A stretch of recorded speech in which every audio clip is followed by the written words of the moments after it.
Hey, I have a very quick training for you today, and this is something that I was discussing when I met Lori yesterday, and it was about the pictures. If you can see here's my personal profile. We were talking about the desktop version right now, but there's a place where you can really elevate yourself and show any kind of strategic photographs that you have. For example, if you met a really big authority figure that for your audience it would be really cool, they would know who that is, right? So I don't know if you're a wild fit coach, if you met Eric, like I know Sue and Lori did, Eric Edmonds, it's kind of like strategically good to see that you're rubbing shoulders with him for those who are going to come to your programs, right, and get to know who Eric is. So and if not, then you can also make sure that you're tagging things with you. Maybe you're tagging your most authoritative posts where you're promoting your freebies, where you're promoting maybe you are part of summits or some sort of like interview series as well. So promotional things. So the idea here is that when somebody is landing on your profile page on the desktop, that everywhere you are adding to positioning as an authority. So of course the cover is very important. And I'm not going to talk about this today, but the cover is important. And then the next few areas we have, here's what I always strongly recommend. And this is not a masterclass on, all these little things, not going to go through in this video. But it's important that we have a look at this kind of section here. And then this is what I'm talking about here. This is this grid of 9 photos, because you can ask yourself, like, which photos are showing there for me.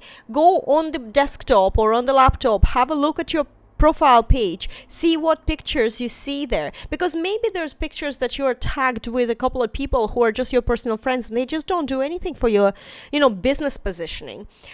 Untag yourself in those pictures. So basically these are the latest 9 photographs where on the photograph, not in the post, but on the photograph, I'm actually tagged. So there's a lovely picture with me, Sue, and Lori.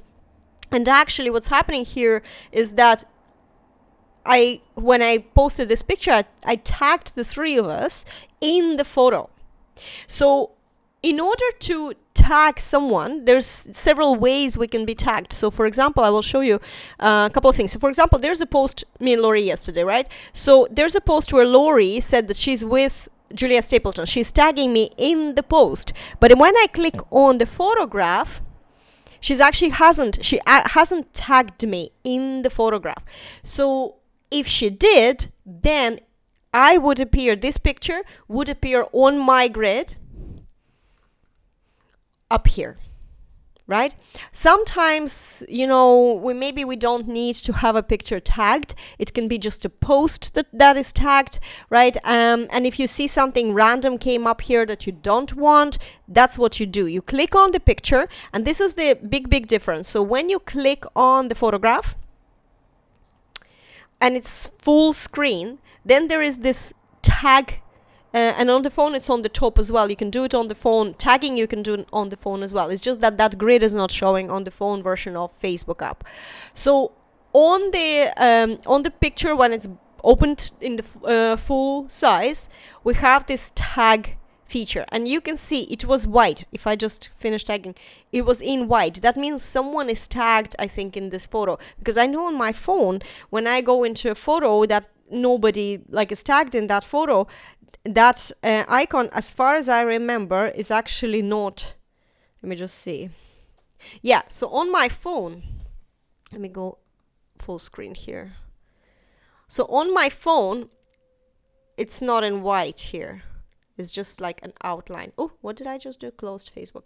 So you can see it's on the top there. Oh, my phone screen is so dirty. I'll clean it after this. So it's just there. Yeah. But on the desktop, it's here, it's in white, right? I'm actually wondering, let me just see a couple of more pictures. Yeah, these are all pictures that I'm tagged in. But if I go into any picture, so let me just go into the same picture that I opened on my phone. Okay, maybe it's just, yeah, so see, I'm going to show you how it works. So I'm just going to tag myself. Yeah. So I just now tagged myself in this picture, and I'm going to go back into my profile, and I'm just going to reload it.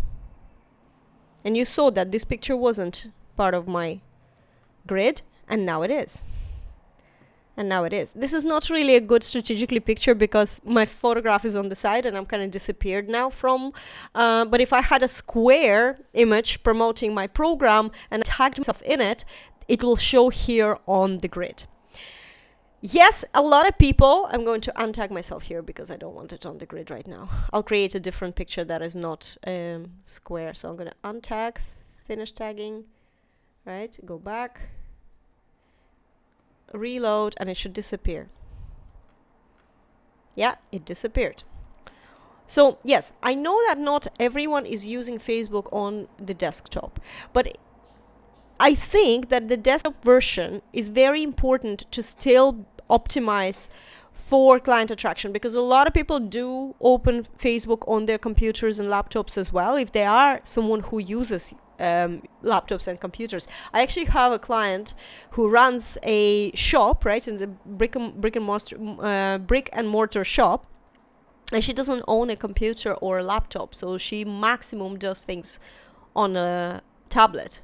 I actually don't know even how it looks on the tablet, but let me just, I would expect that on the tablet, oh yeah, well, maybe if you have a tablet, have a look how any of our profiles look, and do you see a section called photos, and then there's 9 photo grid of 9 pictures there. So can you see on the tablet or not is a good question, right?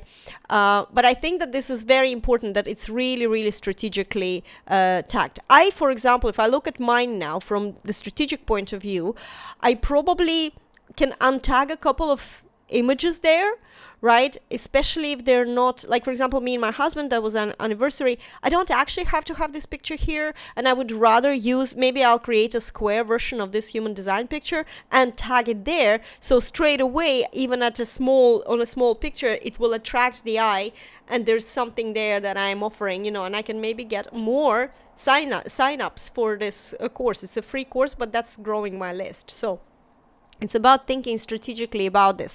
So for example, and I wanted, because we were talking with Lori, and I'm sure she's not going to mind that I go to her profile and I look at these pictures. So see, we tagged yesterday her and Eric, and now her Eric is showing here. We're all tagged here. This picture is showing. Her and Brendan Bouchard is tagged in this picture. So she is tagged in this photograph. That's why she's showing there. So Lori, if you have any more pictures, so for example, some people tagged you in these photos, you can actually, you probably are likely, if you click on that picture, right, if you probably don't necessarily need this in that grid, and therefore you would want to remove the tag, and I'm not sure, let me see if somebody tagged me in the picture. Let me go back. I want to see if I can untag myself. I'm pretty sure that you can untag yourself, but I want to show you the process, right? So if I go into see all photos and I see photos of you, so this section here, photos of you is when you are tagged. Your photos is what you uploaded. Sometimes you upload pictures, but also tagged them so they show here, right? And then albums is when you organize things. So let me just see, maybe somebody tagged me. So see, for example, this picture here. Maybe, like, I don't really need to be tagged there right now. Yeah, me and my daughter, when we just moved to Tallinn. So what I can do here, no, that's not fair because I uploaded it. Let me just see if there's anyone posted something here that I didn't upload. I'm very good at untagging myself from other people's pictures. That's why there's not that many. Maybe this one? Let me just see. Yeah, Sonia. Okay, this is a very old thing, and really there's my picture there. See, I am tagged here. So let's see, how can I untag myself? Finish tagging. Let's reload it. And now I'm not tagged. And when I'm hovering, there should be my name. Let me see. Not tagged. See, this is how you untag yourself. So you click on this tag photo item. Everyone who is here, who is tagged, I can't untag them, but I could untag myself. You can, rewind back if you want and to see what I just did. There was a little X, so I could untag myself. So then if you go back into your own profile and you see in the pictures where you're tagged, maybe strategically you don't need to be tagged in this picture for your business, for how you're presenting yourself, for your positioning as a coach and as an authority, and when you are using your profile for client attraction as well as connecting people. It doesn't have to be exclusive, but you can think strategically and then, be in control what's showing here. Or going forward, if you have an image, and remember, this is something that shows us only a square, so the image needs to be square to really work. For example, for a freebie or for some sort of event, then you can just go and tag yourself in that, if you have a picture of yourself in that image, and it'll show here in the tagged photos. So that's a little trick I wanted to show you, and I think that it is important because, the first impressions are the most valuable or the most dangerous. If somebody lands on your profile and they don't see you as authority, then from the first kind of go, it's harder for you to convince, especially if you're charging higher ticket prices. Then there's not going to be this shock, because how you position yourself pre-sells and also sort of gives an assumption of what you might be charging. So that's an important one, and I thought I'll go live and record this, and I hope that you enjoyed it. Let me know in the comments what are your thoughts about it, and if you went into your profile, did you find things that you need to untag yourself from? Drunken parties maybe, or something like that? I don't know. So this is something that a small element obviously is not going to bring you immediately clients, but I think in the long term, really important to remember about these tagged photos.